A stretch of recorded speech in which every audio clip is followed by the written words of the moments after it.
오늘이 어떤 날이에요? 크리스마스가 무슨 날이에요? 예수님이 태어나신 날이 크리스마스죠, 그렇죠? 성탄주일이라고도 하고 성탄절이라고도 하고, 그렇죠? 예수님이 태어나신.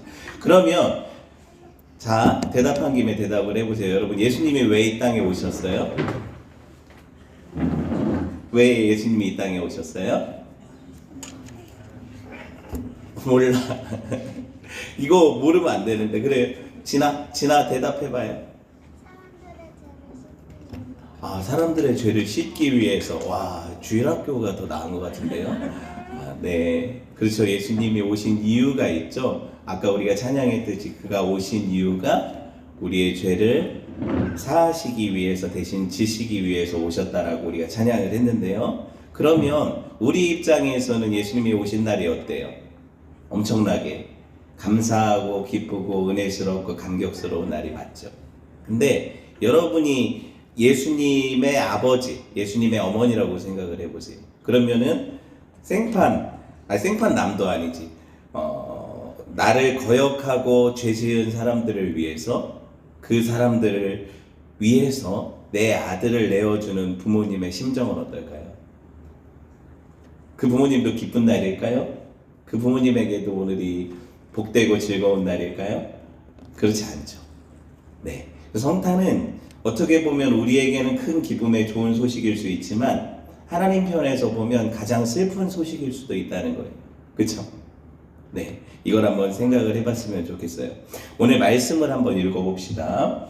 오늘 제목이 큰 기쁨의 좋은 소식인데 오늘 말씀 한번 읽어볼게요. 저랑 같이 한 목소리를 읽어봅시다. 시작. 그 지역의 목자들이 밤에 밖에서 자기 양떼를 지키더니 주의 사자가 곁에 서고 주의 영광이 그들을 두루 비추매 크게 무서워하는지라. 천사가 이르되 무서워하지 말라. 보라, 내가 온 백성에게 미칠 큰 기쁨의 좋은 소식을 너희에게 전하노라. 오늘 다윗의 동네에 너희를 위하여 구주가 나셨으니 곧 그리스도 주시니라. 너희가 가서 강보에 쌓여 구유에 뉘어 있는 아기를 보리니 이것이 너희에게 표적이니라 하더니 호련히 수많은 천군이 그 천사와 함께 하나님을 찬송하여 이르되 지극히 높은 곳에서는 하나님께 영광이요 땅에서는 하나님이 기뻐하심을 사람들 중에 평화로다 하니라.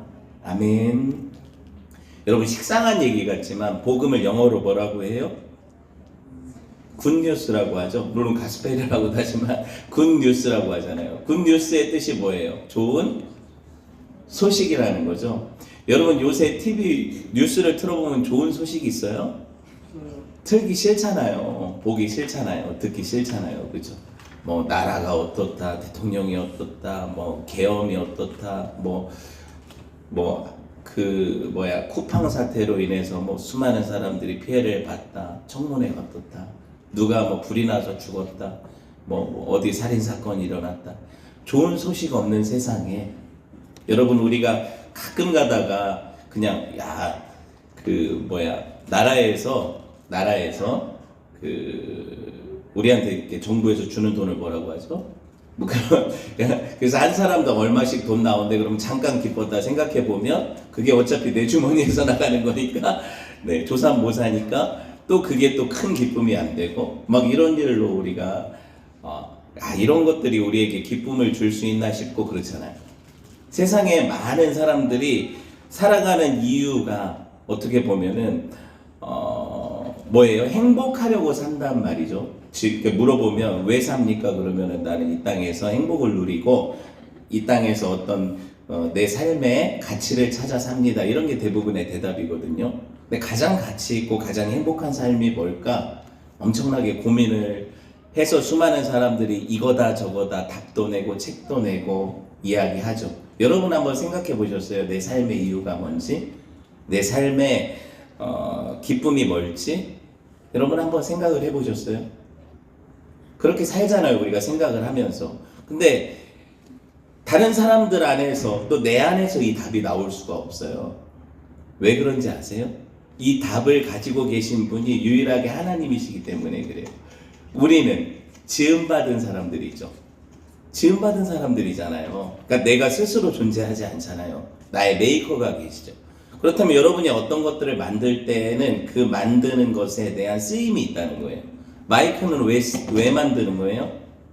마이크는 멀리 있는 사람들, 더 많은 사람들에게 목소리를 뚜렷이 전달하기 위한 이유로 만들어진 제품이죠. 그러니까 이유와 목적이 있단 말이에요. 존재하는 이 마이크가 소리가 오히려 모기 소리처럼 먹어 들어가고, 제가 이 마이크를 아무리 볼륨을 높여도 제 생 목소리보다 낮다면 이 마이크는 존재 효용 가치가 없다는 거죠. 맞죠? 여러분, 그러면 모든 세상에 있는 제품들이나 아니면 어떤 존재하는 것들에는 그 존재의 이유와 목적이 있는데, 이런 공산품 같은 경우에는 만든 목적과 이유가 어떻게 보면은 되게 분명하게 되어 있고, 그 설명서를 보면 그게 나오고 광고를 통해서 이게 나타나고 그런단 말이에요. 근데 우리는, 동물과 사람은 누가 만드셨는데요? 네, 하나님이 만드셨죠. 그럼 우리가 만들어진 목적과 이유를 어디서 찾아야 돼요? 내 안에서 찾으려는 많은 시도들이 심리학과 어떤 그 인본주의 학문들이잖아요. 그런데 내 안에서는 이유를 발견할 수가 없단 말이에요. 아시겠어요? 우리의 쓰임과 우리의 목적, 우리가 만들어진 이유는 어디서 찾아야 돼요? 하나님 말씀에서 찾아야 돼요. 하나님이 우리를 만드셨기 때문이죠. 우리를 이 땅에 지으시고 보내신 이유와 목적이 뭐라고 성경에 써 있어요?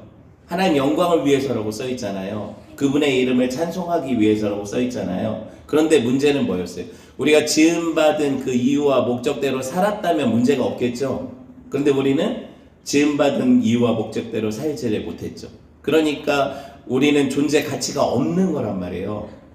어떻게 되었어요? 그래서 존재 가치가 없기 때문에 하나님이 폐기하셔도 할 말 없고, 이걸 멸망이라고 하고 심판이라고도 하고 지옥이라고도 하는 거예요. 폐기하셔도 할 말 없단 말이에요. 모두가 하나님의 의에 이루지 못했다는 건 뭐예요? 하나님 만드신 목적에 부합되게 살지 못했다는 거잖아요. 그러니까 모두가 지옥 가야 된다는 거예요.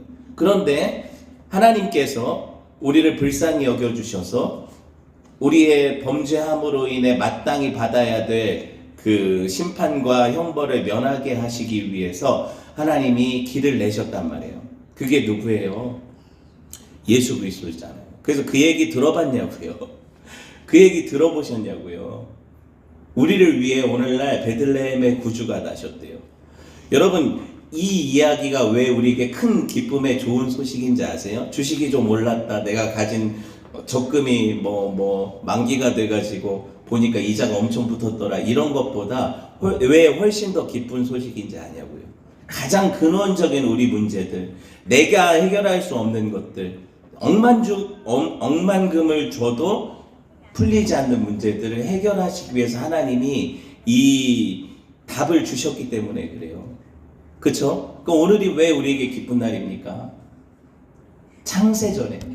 자, 우리가 착각하는 게 있는데, 하나님이 임시 방편으로 우리 죄 때문에 이 일그러진 세계를 다시 구원하시기 위해서 하나님이 이럴 줄 몰랐는데, 사람이 제대로 작동해서 하나님 뜻대로 살 줄 알았는데, 실수로 인해서 사람이 범죄하게 되었고, 마귀 꼬임에 의해서 그것 때문에 하나님이 급작스럽게 그럼 어떻게 이걸 해결할까 하다 보니까 아들을 대신해서 죄를 지어가지고 십자가에 달려 죽게 함으로 우리 죄를 거기 넘겨서 우리를 살리시는 방법을 고안해낸 거다, 이렇게 말씀하시는 분들도 있는데 정말 모르는 말이죠. 왜냐하면 성경은 이 얘기가 언제부터 시작됐는지 성경이 분명하게 이야기를 하고 있거든요. 언제부터 시작됐다고 성경이 얘기할 것 같아요? 에베소서 말씀 봅시다. 에베소서 이게 마지막에 해야 되는 말씀인데, 제가 마지막에 해야 되는 말씀이지만 가장 처음에 할게요. 에베소서 1장 3절에서 6절 말씀 한번 봅시다. 말씀 혹시 있나요? 없어요? 그럼 제가 읽어드릴게요. 들어보세요. 찬송하리로다 하나님 곧 우리 주 예수 그리스도의 아버지께서 그리스도 안에서 하늘에 속한 모든 신령한 복을 우리에게 주시되, 곧 창세전에 그리스도 예수 안에서 우리를 택하사 우리로 사랑 안에서 그 앞에 거룩하고 흠이 없게 하시려고 그 기쁘신 뜻대로 우리를 예정하사 예수 그리스도로 말미암아 자기 아들들이 되게 하셨으니, 이는 그가 자기 사랑하시는 자 안에서 우리에게 거저 주시는 바 그의 은혜의 영광을 찬송하게 하려는 것이라. 자, 하나님께서 어떻게 하셨냐면 창세 전에 이 일을 계획하셨대요. 그 창세 전에 아들과 함께 이 일을 약속하셨대요. 뭐냐면 사람들이 범죄한 이후에 사후 약방문하신 게 아니라 사람들이 범죄하기 전에 하나님은 이미 그 아들과 함께 이 계약을 맺으셨어요. 어떤 계약이에요? 그래서 예수 안에서 하늘에 속한 신령한 복을 우리에게 주시기로 결정하신 거예요. 우리가 범죄한 이후에가 아니에요.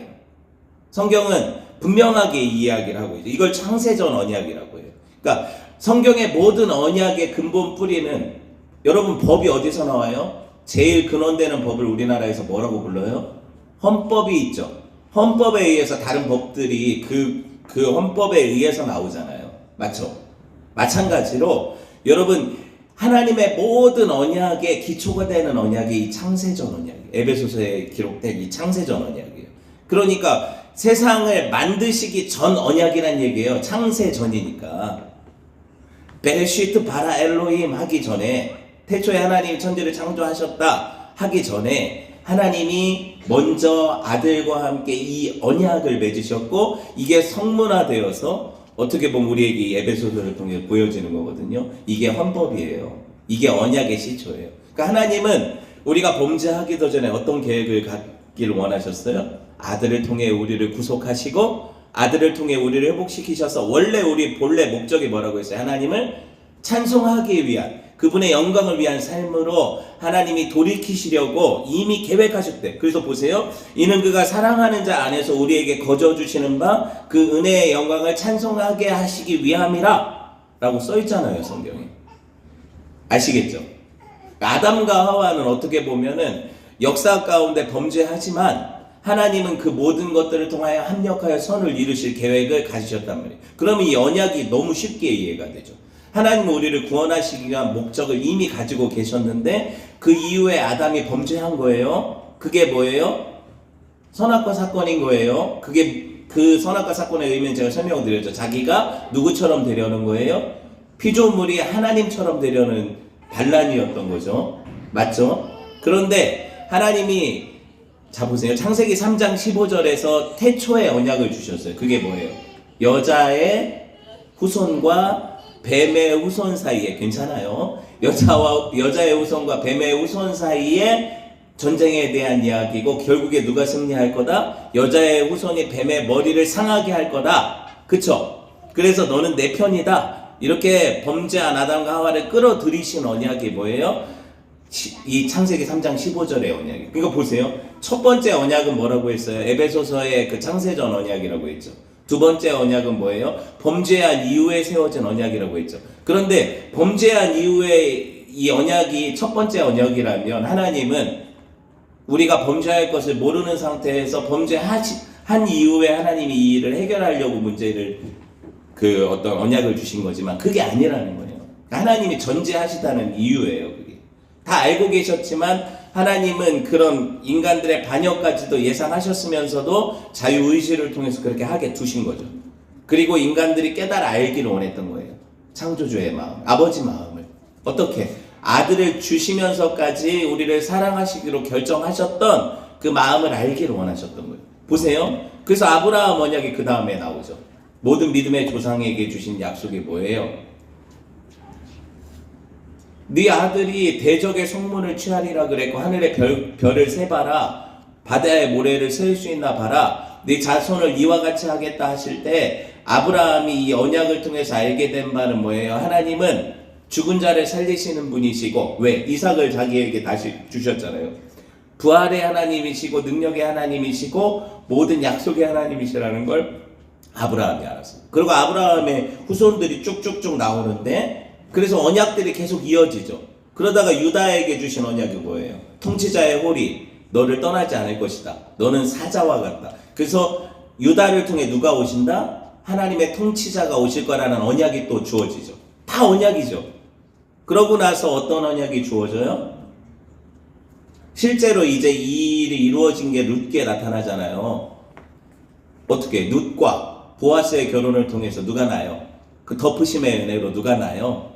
다윗이 오잖아요. 그래서 그 다윗에게 주신 언약을 우리는 뭐라고 불러요? 역대상 15장의 그 언약을 17장 역대상 17장인가 15장인가? 네, 그 언약을 뭐라고 불러요? 다윗 언약이라고 부르잖아요. 다윗 언약이 뭐예요?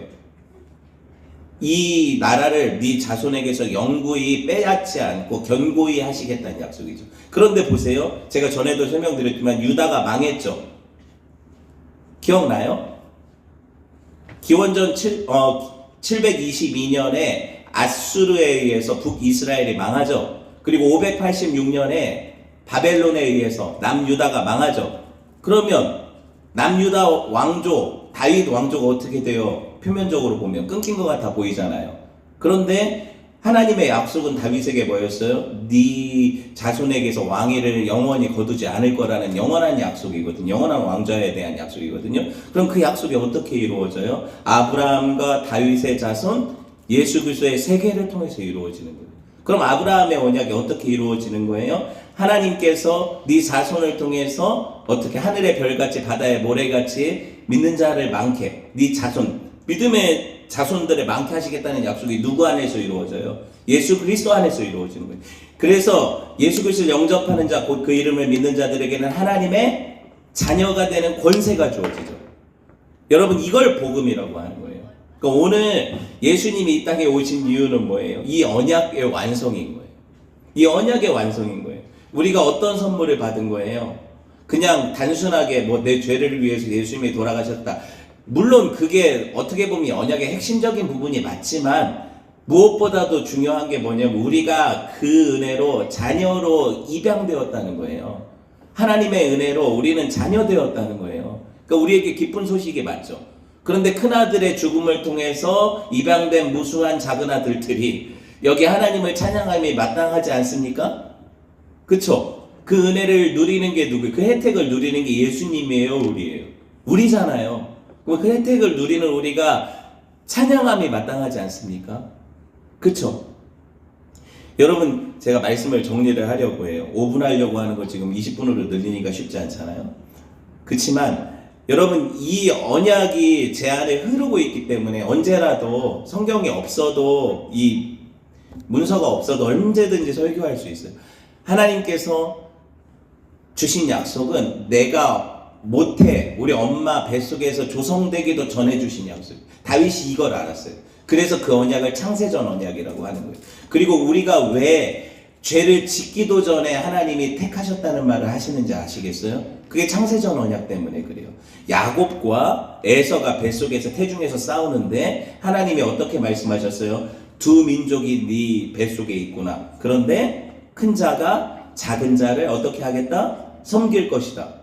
그러니까 우리가 인간적으로 생각할 때는 뱃속에 있는 애들이 죄를 짓기도 전에 에서는 버림받고 야곱은 하나님의 그 은혜를 입는다는 게 이게 이해가 안 되잖아요.